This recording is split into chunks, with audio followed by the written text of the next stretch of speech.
বাংলার যদি শেষ নবাব থাকে তাহলে সেই শেষ নবাবটা হবো আমি। আর এখন আমার পরীক্ষার প্রায় 3 মিনিট সময় বাকি আছে। আজকের মতো পরীক্ষা আমার জীবনে আমি এত ভালো আর কোনো পরীক্ষা দিই না। মানে ভাই, আপনার পরীক্ষা কেমন হলো? হাই, আসসালামু আলাইকুম। আমার নাম ইউসুফ হাসান। চেহারার অবস্থা দেখে বুঝতে পারছেন ঘুম থেকে উঠছি কিছুক্ষণ আগেই। আজকে আমার পরীক্ষা, বাংলা পরীক্ষা। 10টা থেকে পরীক্ষা, আর আমি আজকে ঘুম থেকে উঠছি 9:26-এর দিকে। ঘুম থেকে জাস্ট উঠে হাত মুখটা ধুইছি, ধুয়ে বাইক নিয়ে বের হয়ে গেছি। এখন আর পরীক্ষার খুব একটা সময় বাকি নাই। দাওয়া করে দেখেন এখন বসে থেকে আমি আমার ভিডিও করছি। তো এই মুহূর্তে যাবো, পরীক্ষা দিব, তারপর আবার দেখা হবে। টাটা। অবশেষে ক্যাম্পাসে চলে আসলাম এবং আজকের ভিউটা জাস্ট অসাধারণ। আজকের ওয়েদার নিয়ে যদি কথা বলি, বেশ দারুণ একটা ওয়েদার। আর এখন আমার পরীক্ষার প্রায় 3 মিনিট সময় বাকি আছে। এই সময়ের মধ্যে আশা করি পরীক্ষা হলে ঢুকতে পারবো, কারণ আমি ইতিমধ্যে আমাদের ইউনিভার্সিটিতে পৌঁছে গেছি। আমার মনে হয় কি, যতগুলো স্টুডেন্ট পড়ে এখানে তার থেকে বাইকের সংখ্যাটাই বেশি। তো আসলাম, বাংলা পরীক্ষা ছিল। অনেক দিন পর এত ভালো একটা পরীক্ষা দিলাম। তো আমার পাশাপাশি অনেকেই পরীক্ষা দিয়েছে, তো তাদের কাছে যা জিজ্ঞেস করবো তাদের এখন মতামত কি, কেমন দিল তারা পরীক্ষা। তো চলো সেখানে যাওয়া যায়। তো পরীক্ষা দিয়ে বের হলাম। এই যে একটা ছেলে দেখতে পাচ্ছি, ছেলে কাছে জিজ্ঞাসা করবো ছেলের বাংলা পরীক্ষা দিয়ে কেমন অনুভূতি। খুবই সুন্দর, খুবই ভালো। মানে জীবনে একটা সব থেকে বড় ভুল করছি কি জানিস? এটি বলি হ্যাঁ, ত্রিপলি সাবজেক্টে। তার চেয়ে ভালো যদি আমরা বাংলা সাবজেক্ট নিতাম, খুব আরামে খুব থাকতাম। খুব আরামে থাকতাম। কারণ না পড়ে যে সুন্দর পরীক্ষা দেওয়া যায়, বাংলা সাবজেক্ট হলে আমরা বুঝতে পারবো বিষয়টা নাকি। আজকের মতো পরীক্ষা আমার জীবনে আমি এত ভালো আর কোনো পরীক্ষা দিই না। মানে এই যাবৎকালের সময় যতগুলো এবার পরীক্ষা দিলাম, 20 মার্কের যে পরীক্ষা, 20-এ 20, 100-এ 100। 20-এ তো আমি 24 থেকে 25 পাবো এবার যে পরীক্ষা দিলাম। তো এতটুকুই বলবো, যারা যারা পড়াশোনা করে না, কেউ ত্রিপলি নিয়েছে, তারা ভাই বাংলা দোহাই লাগে, আর্টসে চলে যাও ভাই। দোহাই লাগে, ত্রিপুলি লিখে পেরো না আচ্ছা, অন্তত। ওটাই ওটাই।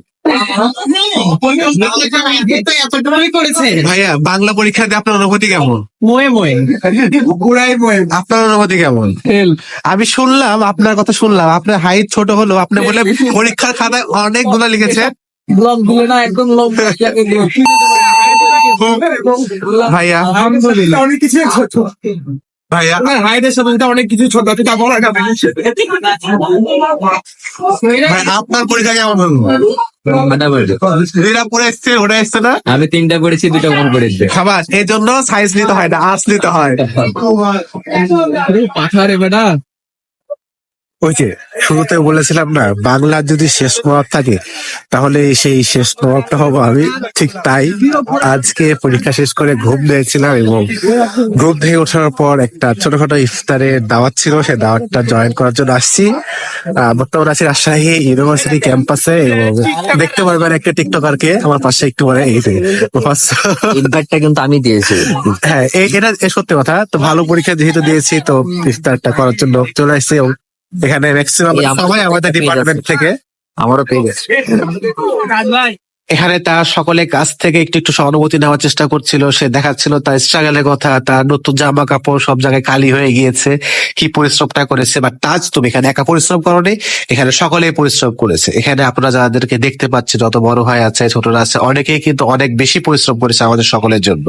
তারপরে আমাদের সকলের মাঝে বান্না, তারপরে সাইফ, এরা চলে আসলো। তো একটা বিশেষ কাজে গিয়েছিল, কি কাজের জন্য গিয়েছিল সেটা বলবো না, কারণ ভালো কাজ বলতে হয় না।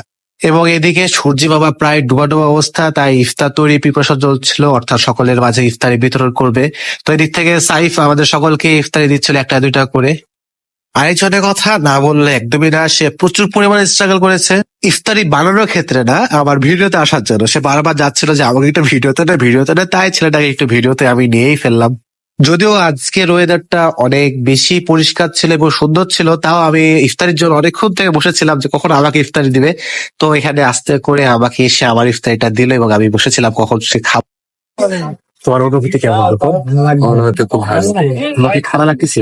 প্রচুর আজকে এত ঠান্ডা, না যাতে ঠান্ডা মানে গ্রীষ্মকালে শীতের ফিল পাচ্ছি। শীতের বিয়ে।